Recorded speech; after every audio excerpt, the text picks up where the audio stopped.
For today's video, you'll be getting a full summary of Washington's Point Defiance Zoo based on my own experience to get you prepared for your visit.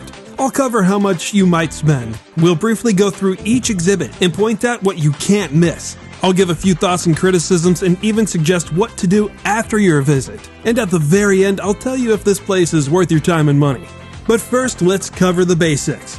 The Point Defiance Zoo and Aquarium opened in 1905. The park is located in Tacoma, Washington, about 40 miles away from downtown Seattle and just a little further more away from the Woodland Park Zoo, which on a separate note is arguably a top 10 zoo in the United States.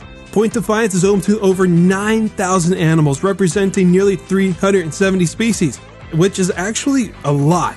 But it's only 29 acres, making it the smallest major zoo that I've ever been to. And I went through the entire place in under an hour, and that was with filming, which usually takes a while. Now, sometimes when a zoo is this small, they can be a little on the basic side, but this place was an exception. It may lack a few typical or expected megafauna and expansive enclosures, but it still has the overall feel of a major zoo. To give you an idea, there's a reason why I traveled 2,300 miles to see this place. Admission as of late 2024 is $23 for adults, $21 for seniors, $16 for kids, and infants get in for free. Parking is also free, and I recommend you go into the aardvark lot. And what's really cool is when you scan your ticket successfully, the machine welcomes you with animal noises.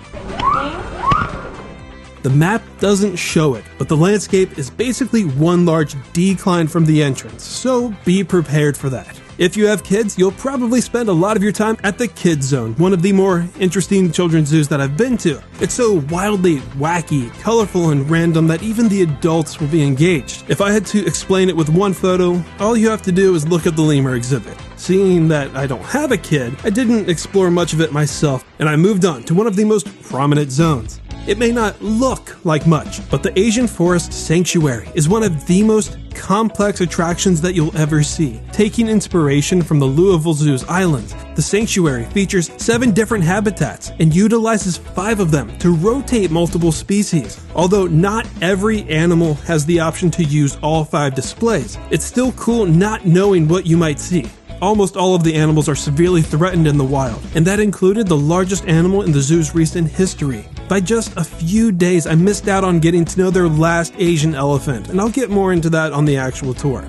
If I had to change anything, some of the enclosures could use some cover or climbing structures. But the positives, the rotation system is almost one of a kind. Anoas are fairly rare in the United States, plus you can get so close to one. The tigers have a lot of places to hide, and it was nice to see the clouded leopards be able to climb high.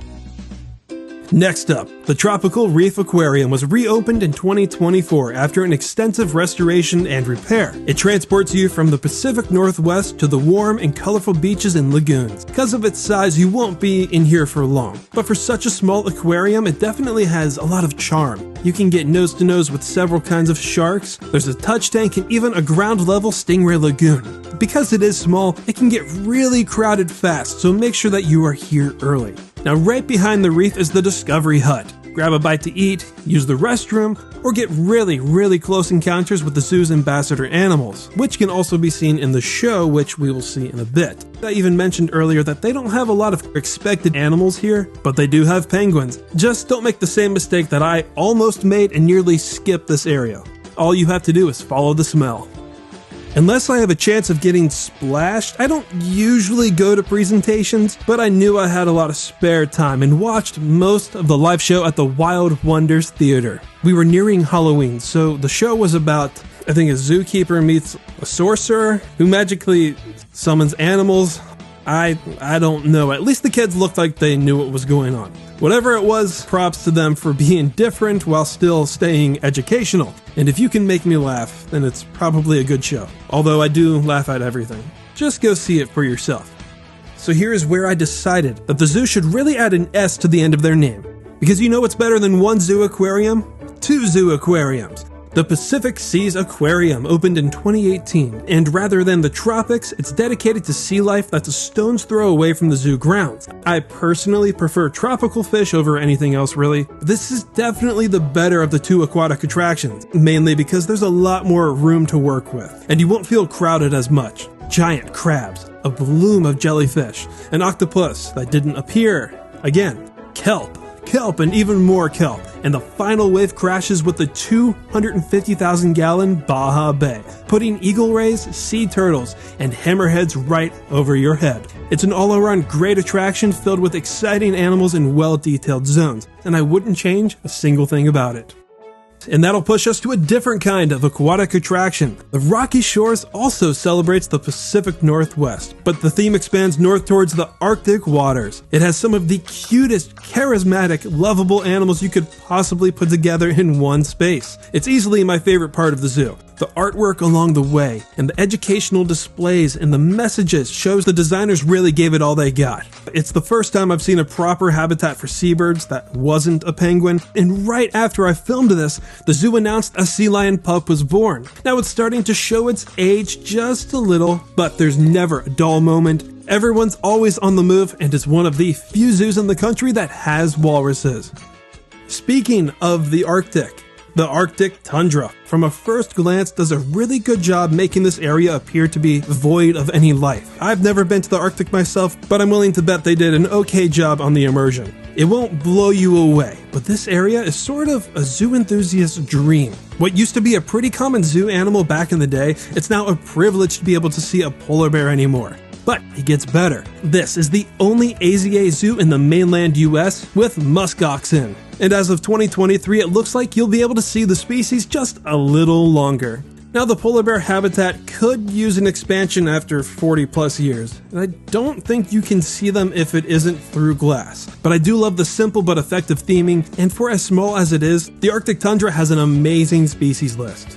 The last stop on this review is the Red Wolf Woods, home to not just a rare species in zoos, although they are fortunately becoming more common. It's one of the rarest animals, period, like on the brink of extinction rare. And I know that the Point Defiance Zoo is proud to be a part of the conservation effort to save this wolf. You can just see it in the signage and in the details of the exhibit itself. And objectively speaking, this is the best part of the zoo in more ways than one, and a great way to close out your visit.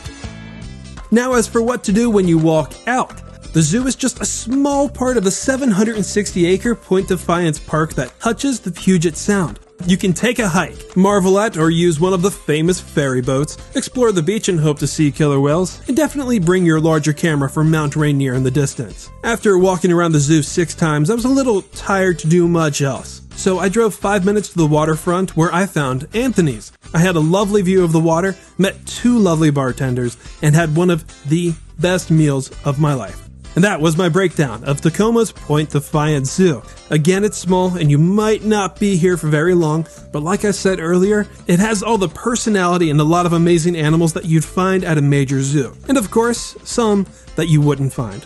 Also, as you saw, the nature around us is gorgeous. And on another note, I need to give the zoo credit for being very clear on when and where their animal encounters are. Not every zoo is good at communicating those. When I put it up against the 53 other attractions that I've been to, I would place it around the 32-ish mark, and the 29 mark if I'm talking about just zoos. That makes it sound like I didn't enjoy myself. Do not let that number discourage you from coming here. It's just that the higher ranked places in front of it have a lot more to offer. I actually loved this place. It's the perfect zoo for everyone. Families, speciesless hunters, people who don't like walking that much, everyone. If you're in the area though and have time for only one zoo, go to the Woodland Park Zoo.